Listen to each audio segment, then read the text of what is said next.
네, 안녕하세요. 루루채널 루루입니다.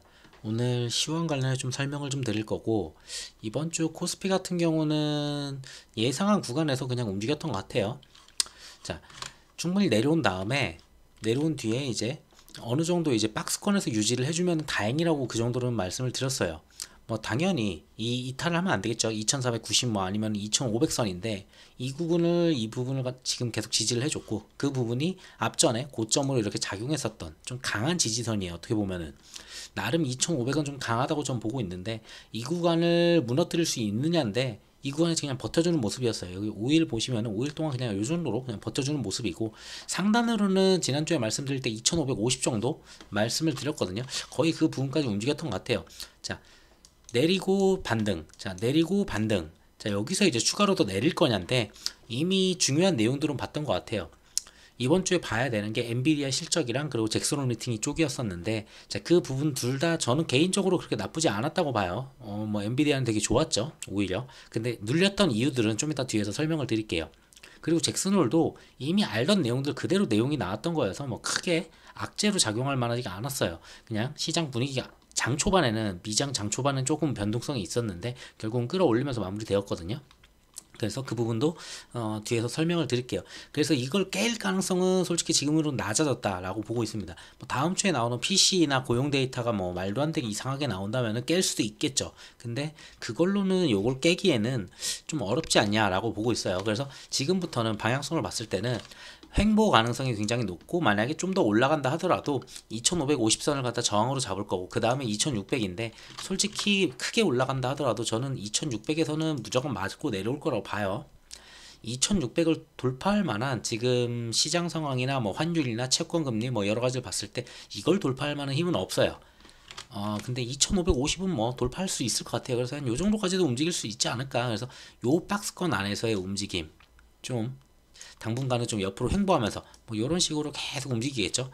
횡보하면서 좀 자리를 잡아주는 그런 움직임이 나오면서 수급이 좀 개선되는지, 외국인하고 기관들이 좀 얼마만큼 잘 들어오는지 그걸 좀 봐야 될 것 같아요.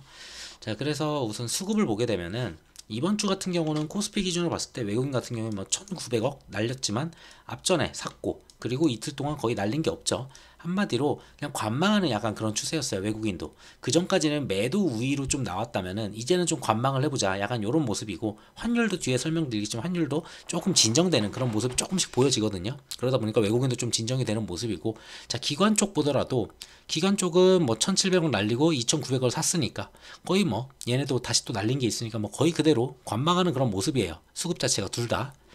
자, 그리고 선물 보게 된다면은 선물 같은 경우에도 보시다시피, 자, 외국인들은 오히려 매수해요.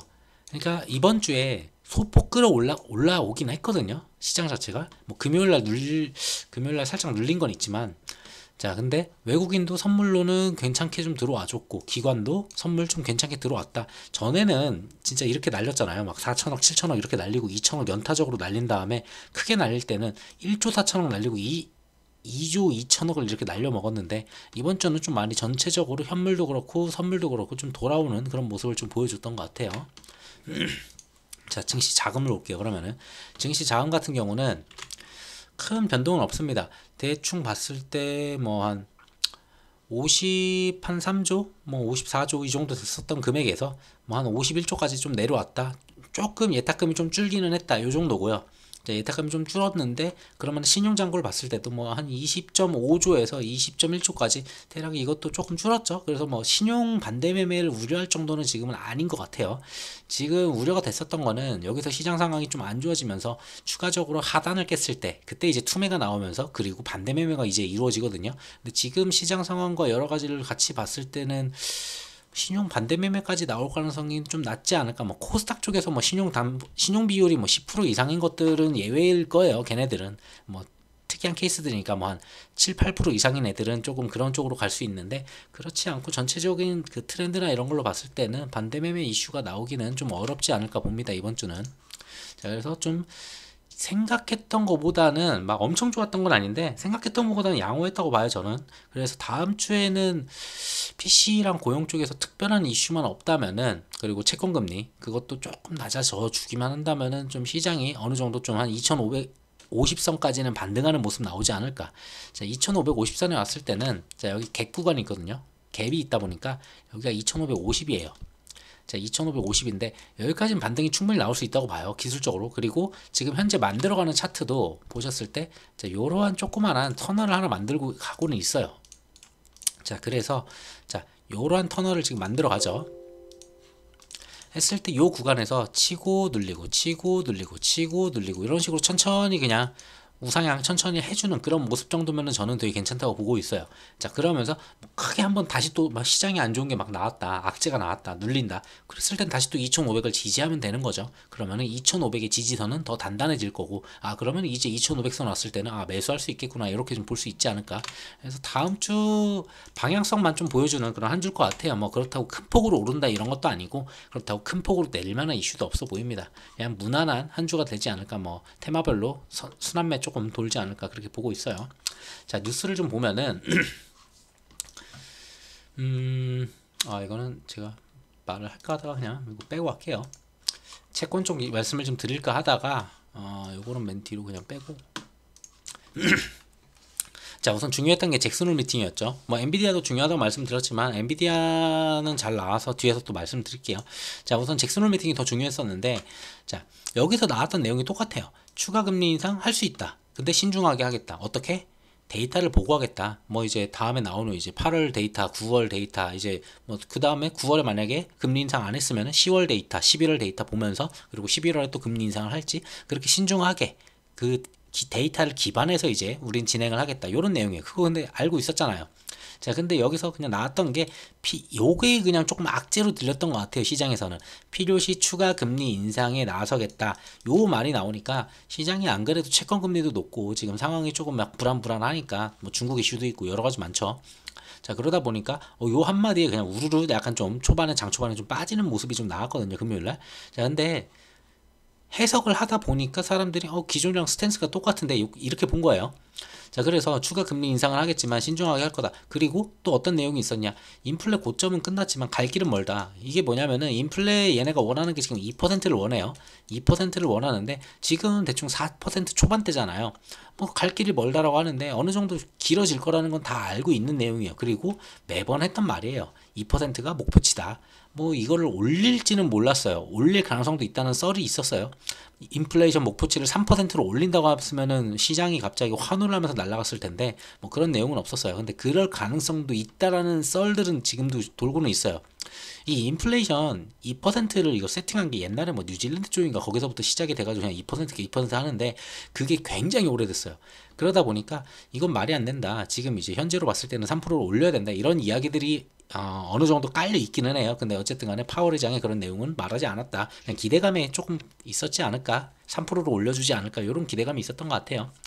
자, 어쨌든 간에 인플레이션이 고점은 못 지났다, 이런 식으로 얘기했고, 이것도 이미 얘기했었던 거예요. 2%까지는 갈 길이 매우 멀다. 우리는 할 일이 많다, 맨날 하는 이야기죠. 그리고 금리 인상도 할 수도 있다. 근데 우리는 신중하게 할 거고 데이터를 기반해서 할 거다.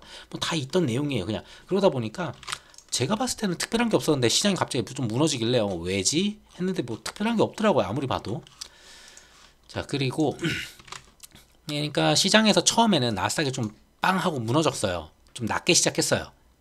이 내용이 뜬 다음에. 그러다 보니까 안 좋은 내용인가 하고 우르르 좀 빠졌는데, 시장에서도 이걸 해석을 하다 보니까 했던 말 그대로예요, 지금까지. 파월이 맨날 하는 말 있잖아요. 자, 기존 입장을 되풀이 하다 보니까 이게 아니네 하면서 그대로 다시 반등해가지고 상승 마감을 했어요, 금요일날. 자, 그래가지고 나스닥 같은 거 0.94%, 다우존스 0.73% 이렇게 상승하면서 마감을 했었고, 자, 파월 같은 경우 다음 금리는 뭐 지표 따라 맨날 하는 말, 뭐 기준금리 추가 인상도 준비는 되어 있다. 그러니까 지표가 안 좋으면 올릴 수 있다, 약간 이런 내용이라고 그냥 보시면 돼요. 근데 이건 뭐 당연한 내용 아닌가 싶기는 해요. 지표가 안 좋으면 금리 인상을 더 할 수도 있겠고, 아니면 금리 인상 지금 현 상태를 유지를 갖다 좀 더 길게 가면서 동결로 좀 길게 갈 수도 있겠고, 그래서 금리 인상이 거의 마무리됐다라고는 시장에서 보고 있어요. 자, 파월이 뭐라고 말하던 금리 인상이 끝났다라고 하는데, 자, 이럴 수도 있고 저럴 수도 있다. 자, 계속 잭슨홀 연설에서도 모호한 태도예요. 그러니까 금리를 올릴 수도 있고 내릴 수도 있고 상관이 없다, 둘 다 보여줬어요, 이번에는. 그게 뭐냐면은 데이터가 좋으면은 뭐 빨리 금리 인하도 할 수도 있겠지. 내년 상반기에는 이렇게 얘기를 하면서 또 데이터가 안 좋으면은 당연히 금리 인상할 수 있지. 이도저도 아닌 거예요. 그러다 보니까 시장에서는 어차피 지금 남아 있는 거는 이 정도 올렸으면은 굉장히 많이 올렸기 때문에 해봤자 0.25% 한 번이겠구나 이렇게 좀 보는 것 같아요. 자, 그래서 다음 달에는 금리를 올리지 않을 가능성도 높다면서 금리를 올리더라도 신중하게 진행을 하겠다. 이런 식으로 이야기를 했어요. 그러니까 올리더라도 신중하게 하겠다. 뭐 좀 더 데이터를 확인해보고 하겠다. 그러니까 금리 인상할 수 있는 여력이 지금 얘네도 한계예요. 한 번 정도 더 있긴 한데 그 한 번을 때릴 거라고는 전 봐요. 한 번은 마지막으로 때릴 거는 같아요. 내년도에 금리 인하를 좀 세게 한 번씩 때려주려면은 마지막으로 한 번 더 올리지 않을까 싶은데 그게 11월? 저는 보고 있어요. 9월 달은 안 때릴 것 같아요. 한 번 더 보자 하면서 좀 쉬어갈 것 같아요. 왜? 지난번 FOMC 때 금리를 0.25로 올렸거든요. 그전에는 금리를 안 올렸잖아요. 안 올리고 올리고 안 올리고 올리고라고 이렇게 계산을 한다면은 9월 달은 안 올려야 돼요. 11월 달에 올리겠죠. 올린다면은. 근데 그때 데이터가 좋아지면 올리지 않고 계속 동결로 가다가 그러면 끝났네? 이렇게 끝난 거야? 라고 할 수도 있을 거고요. 데이터는 좀 나와 봐야지 알 것 같아요. 자, 그래서 추가 금리 인상에서 뭐 나서지 않을 거라는 거 시사한다고 뭐 시장은 받아들였다고 합니다. 그래서 시장 데이터를 봤을 때는 그렇진 않아요, 또. 그러니까 9월 달은 저는 안 올릴 것 같거든요, 솔직히. 근데 뭐 시장에서도 9월 달에 안 올린다고 이미 예상을 하고 있어요. 금리 동결 가능성이 이미 80%를 갖다 시장에서는 지금 예측을 하고 있고, 자, 그리고 11월 FOMC에서는 대략 뭐 비등비등해요. 동결할 거다, 아니면은 0.25% 올릴 거다. 저도 이거 둘 중에 하나라고 보거든요, 어차피. 그 이야기는 어차피 9월에 금리를 올리든 11월에 올리든 어차피 0.25% 마지막 한 번 올릴 거 딱 한 번 남았다. 시장은 이걸 알고 있어요. 그래가지고 요때 딱 금리를 올리고서 그러면 환호장이 나올 수도 있겠죠. 11월에는. 자, 그래서 9월에는 동결 가능성이 여전히 저도 높다고는 보고는 있고, 자, 그래서 9월에 동결 때리면서 좀 환호할 정도는 아니에요. 동결 때린다고. 동결 때리고서 파월이 발언이 중요할 텐데, 파월 발언이 또 비슷한 스탠스로 또 나온다면은, 다음에는 이제 11월 또 금리 인상 어떻게 되느냐, 이런 식으로 또 이어가겠죠. 그러고서 11월에 만약에 동결을 때린다? 그러면 그때부터 환호장이 좀 나오지 않을까 싶어요.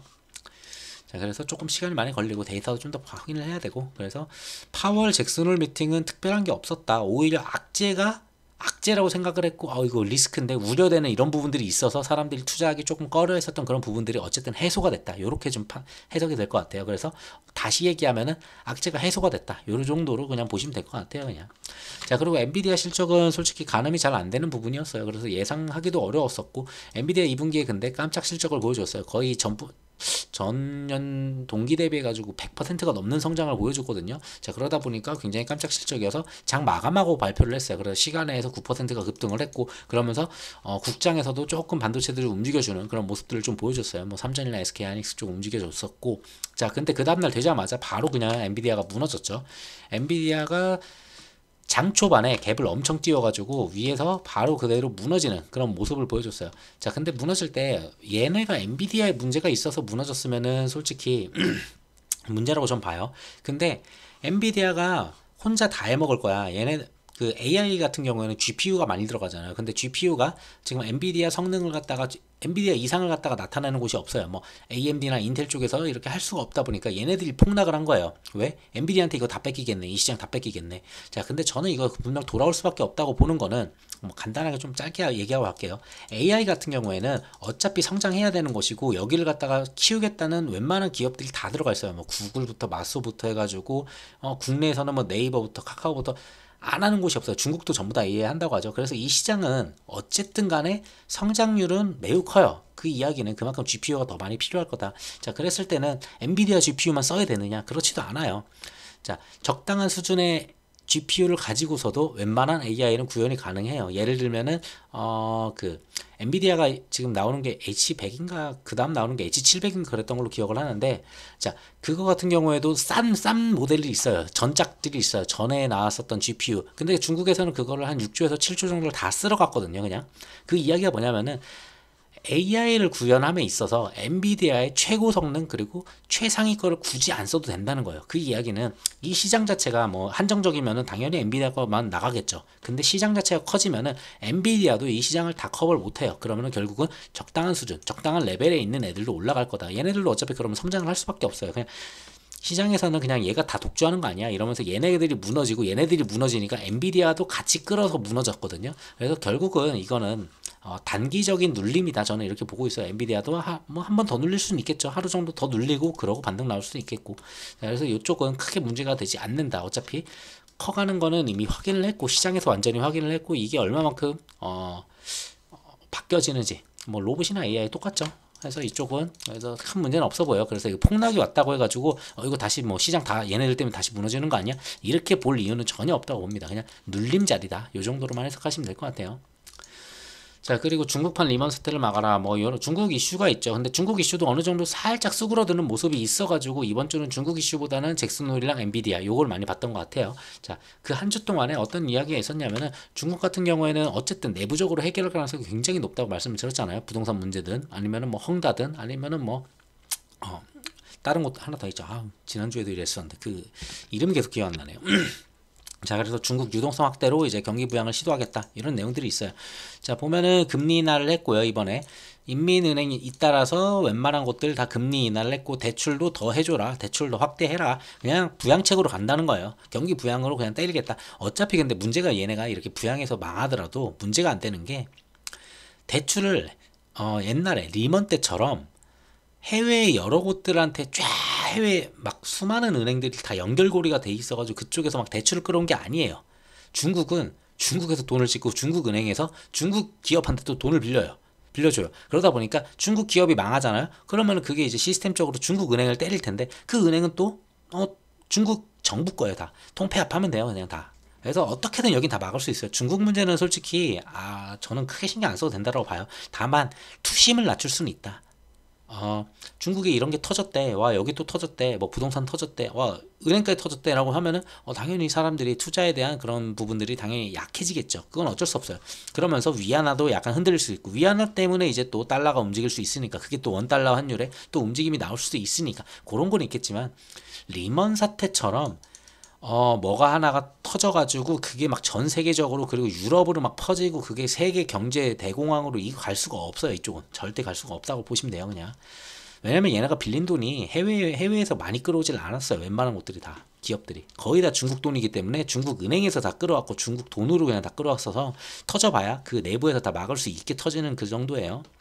자, 그래서 증시 지원책도 이제 발표를 했어요. 더 강력한 부동산과 소비 부양책이 필요하다. 뭐 이런 식으로 내용을 나왔었고요. 정부에서도. 자, 그리고 중국 경제 빨간불 속에서 지방정부 부채 정리를 해주겠다고 275조 원을 투입을 해요. 뭐 어차피 얘네들 돈으로 얘네가 또 투입을 하고 얘네가 또 알아서 막는 거니까 뭐 크게 다 문제가 없어 보여요.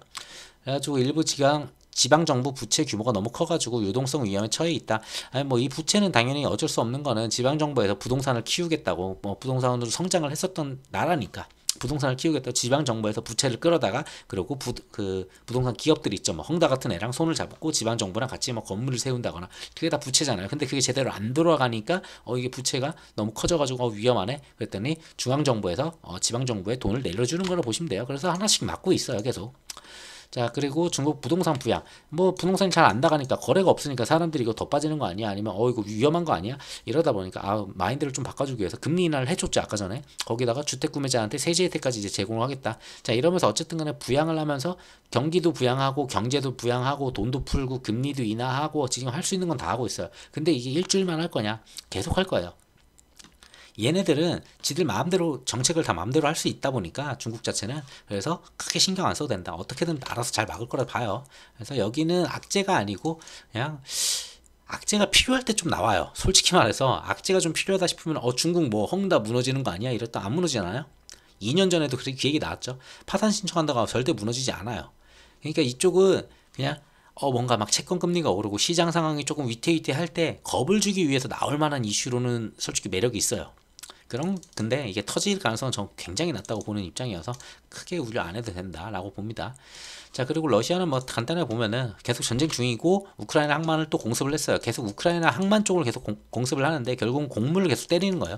곡물을 계속 때려가지고 전 세계 곡물의 시위를 말리자 뭐 이런 것 같은데 자, 뭐 더 지켜봐야 되겠죠. 그러다 보니까 젤렌스키가 이번에 튀르키 외무부 장관을 만났어요. 그러면서 흑해 곡물 협정을 갖다가 다시 복원해야 된다 이런 걸 갖다 이야기를 했어요. 뭐 젤렌스키가 직접 푸틴한테 얘기를 할 수는 없잖아요. 그러다 보니까 중간에 있는 튀르키예가 이제 그 에르도안이죠. 좀 이렇게 손 좀 써달라.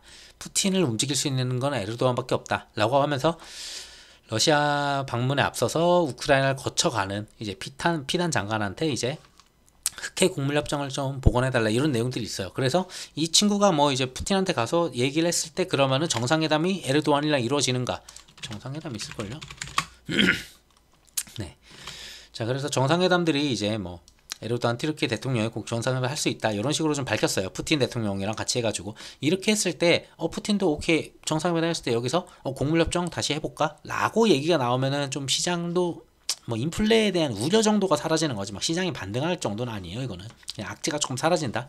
그냥 그 정도로 보시면 될 것 같아요. 그래서 어느 날 갑자기 얘네들 같이 만난 다음에 곡물협정 다시 진행이 되면은 아 시장 악재 하나 또 사라졌구나 이렇게만 해석하시면 될 것 같아요. 자, 그리고 이번에 금통위가 있었어요. 뭐 어차피 동결인 건 당연히 알았었고 그리고 추후에도 계속 동결일 거예요. 이거 절대 금리를 한은에서는 올릴 가능성이 낮아요. 왜? 이걸 갖다가 문제가 생기려면 환율이 한 1,500원까지 올라가면은 저는 금리 올릴 거라고 봐요. 1,400원 가도 안 올렸던 한은이었어요. 그때도 1,400원대를 넘었을 때도 금리를 안 올렸는데 지금 1,300 초반에서 구두 개입 한번 들어가면 1,200까지 다시 내릴 수 있거든요. 얼마든지. 그리고 돈 조금만 좀 날려 먹으면은 외화를 갖다가 조금 던져주면은 그러면 1200 뭐 한 80원 70원까지 충분히 움직일 수 있는 구간은 얘네들이 만들 수 있어요. 어떻게든. 그래서 환율이 문제가 안 돼요. 뭐 한은에서도 얘기를 했어요. 환율은 크게 문제가 안 된다는 식으로 얘기를 했어요. 그리고 기준금리 어쨌든 동결을 했고 그래서 가계부채 잡자니까 뭐 경기 부담이 또 되고 뭐 여러 가지 이슈가 있어요. 그래서 결국은 경제를 살리겠다는 게 이슈니까 금리 인상 가능성은 여전히 낮다 이렇게 보시면 될 것 같아요. 자, 중요한 거는 채권금리죠. 계속 요즘에는 미국 10년물 채권금리를 보는데 원래 아까 전에 뉴스를 좀 찾아가 설명을 드릴까 했었는데 간단해요. 이게 올라가는 거는 금리를 더 올릴 거에 대한 선반영도 있어요. 분명히. 뭐 9월이든 11월이든 금리 0.25%더 올리면 이거 국채금리 더 올라가야 되는 거 아니야? 이런 것도 바닥에 깔려는 있어요. 근데 지금 현재 중국이 미국 채권을 던지고 있고 일본도 미국 채권을 던지고 있죠. 그러다 보니까 채권에 대한 이걸 매수를 누가 좀 해줘야지 이거 채권 금리가 떨어져요.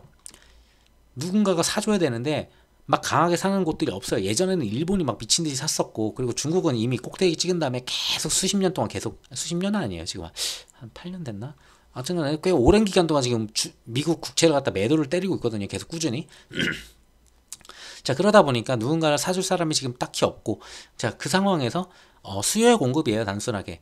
자, 이 국채를 갖다가 미국 정부에서 미친 듯이 계속 찍어대고 있어요. 국채를 갖다가 팔아가지고 이번에도 뭐 하반기에 한 1조 정도 더 판다는 걸로 아는데 1조 달러예요. 달러. 한 1,000조 되죠. 1,000조 정도를 더 때려 부은 다음에 그걸로 뭐 IRA도 해주고 뭐 사람들이 이제 부채도 탕감해주고 막 이러면서 미국 정부에 쓸 돈을 갖다가 여기다가 팔아먹은 다음에 미국 정부에 쓰고 있거든요. 미국 시장에다가. 자, 그러다 보니까 원래 예상했던 것보다 더 많은 수량의 국채를 갖다가 발행을 하기로 했어요. 그게 5월 달인가 나왔었거든요. 5월 달에 결정이 되다 보니까 국채 발행량이 더 늘어났다. 그래서 그게 이제 쏟아지고 있다. 그걸 쏟아지는 걸 커버가 안 되니까 단기적으로는 커버 안 되겠죠, 당연히. 그러다 보니까 국채 금리가 조금 올라가는 그런 모습이다. 생각보다 더 올라간다고 보거든요, 저는.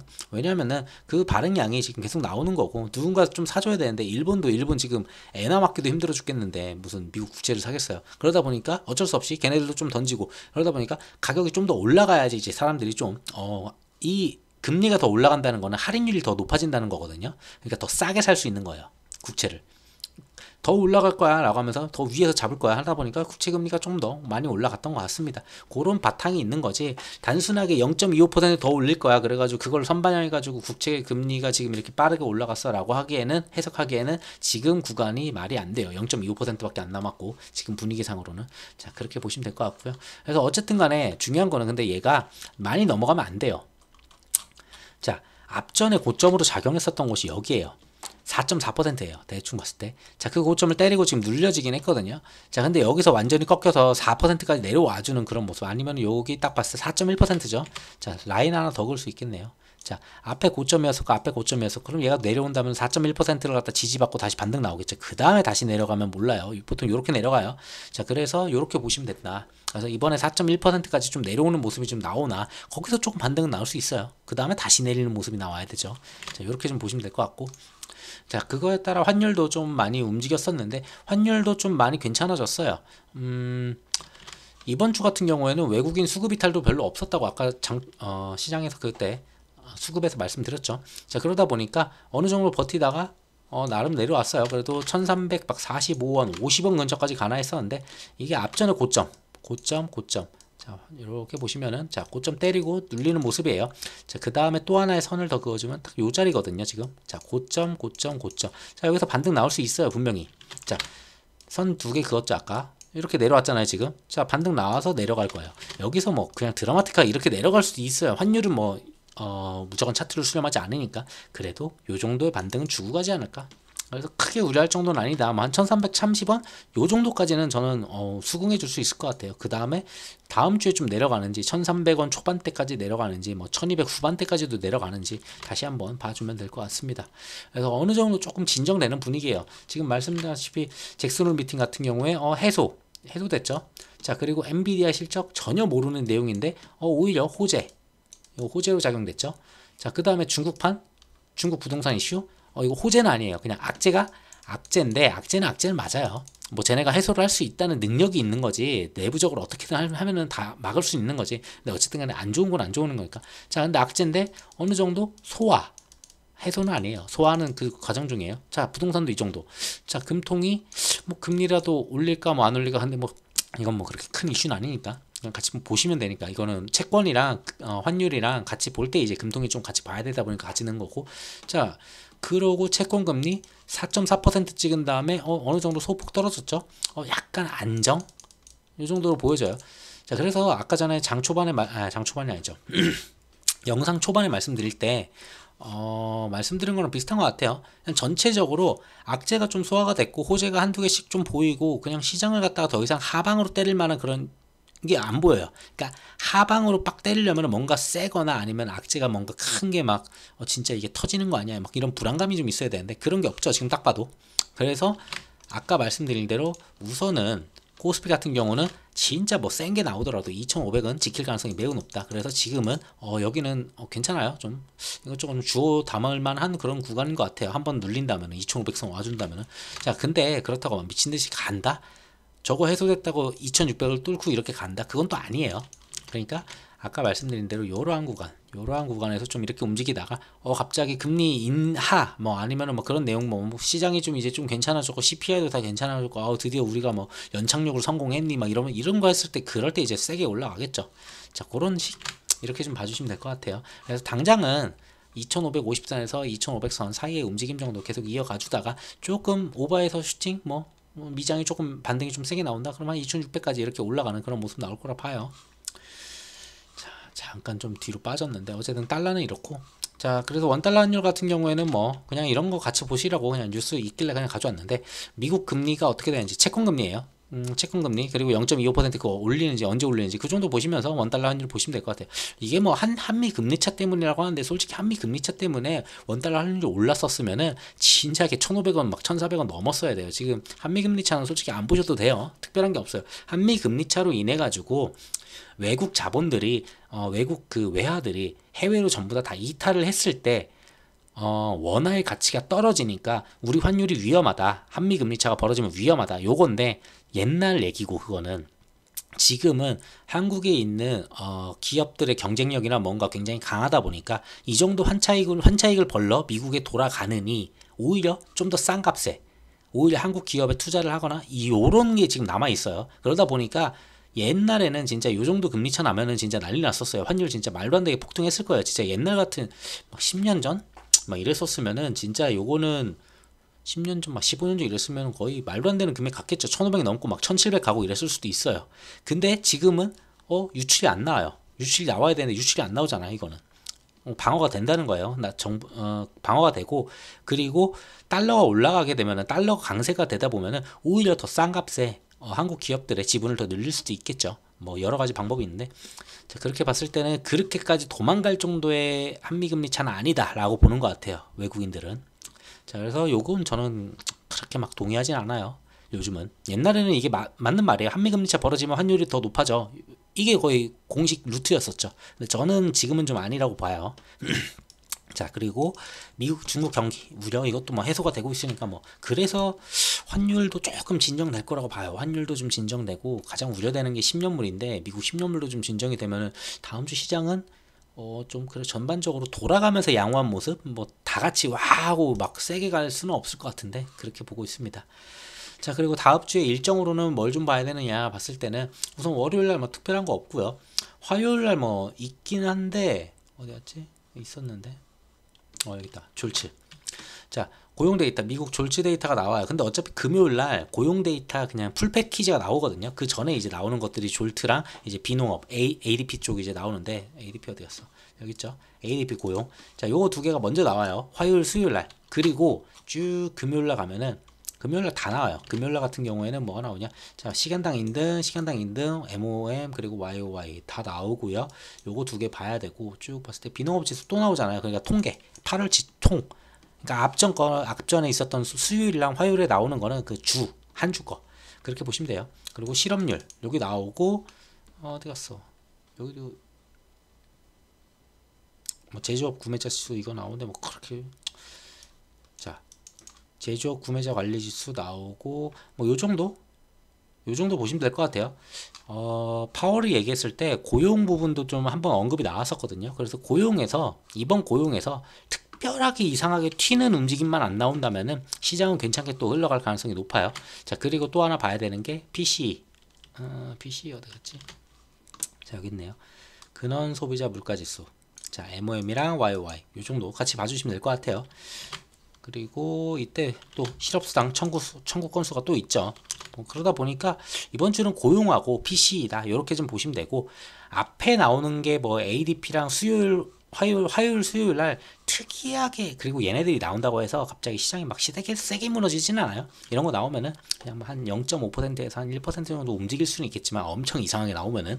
자, 그래서 화요일 수요일은 별게 없을 것 같고요. 뭐 나오긴 나오지만 제대로 나오는 거는 목금이네요. 제대로 나오는 건 목금 정도다 이렇게 좀 봐주시면 될 것 같아요. 자, GDP도 나오고 많이 나오네요. 근데 뭐 그렇게 센 것들은 아니에요. 진짜 세다고 보는 거는 PC랑 고용 데이터 뿐이니까 그것만 좀 봐주시면 될 것 같고.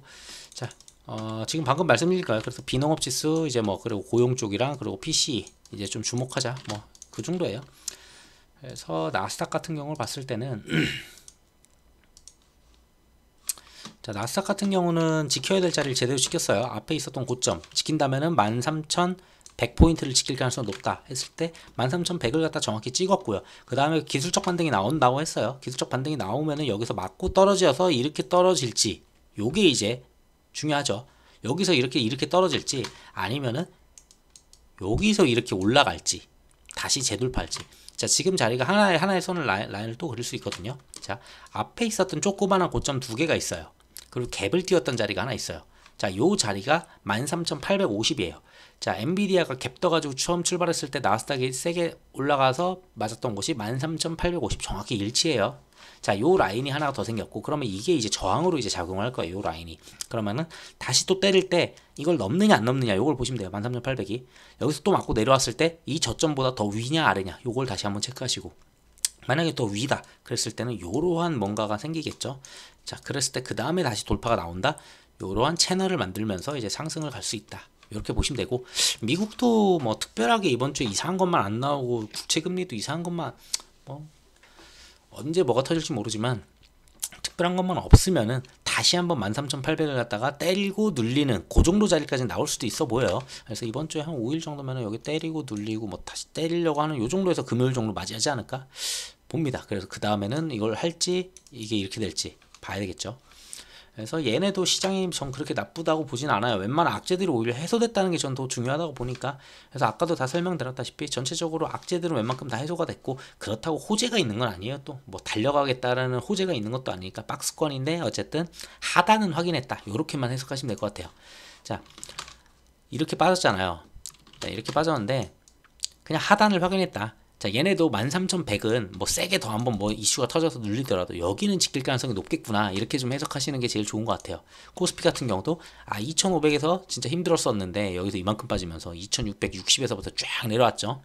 자, 더 내리더라도 니네가 더 누르더라도 2,500은 지지할 가능성이 높다. 요렇게 해석하시는 게 좋아 보여요. 지금 딱 시장 상황이나 모든 뉴스들을 봤을 때는. 그리고 이런 동향들 다 봤을 때도 요 자리에서는 더 이상 이탈이 세게 안 나온다는 걸 확인을 했죠, 우리가. 그리고 환율도 어느 정도 좀 정상화되고 있고 채권도 좀 안정적으로 고점 찍고 다시 눌리는 모습들 다 양호한 것 같아요. 그렇다고 세게 올라올 거 아니니까 막 무리하게 베팅하실 필요는 없어 보이고 그냥 한 번씩 눌릴 때마다 이런 자리에서 내가 원했던 종목들 좀 싸져 있는 종목들 조금씩 챙겨가는 그런 모습들 가져가시면 되지 않을까 싶어요. 만약에 뭐 이상한 이슈가 더 터진다 막 진짜 이걸 깨부시고 내려올 정도의 뭐가 터진다라고 하면은 뭐 그 전에 말씀드리겠지만 그렇다 하더라도 제가 보는 자리는 2450이에요. 진짜 세게 맞아도. 그래서 거의 다 내려온 것 같습니다. 그래서 좀 바닥권에서 좀 횡보하면서 지지를 다져주는 그런 기간이다. 이렇게 보시는 게 좋아 보입니다. 오늘 영상 여기까지 하고 마치도록 할게요. 영상 들어서 감사합니다.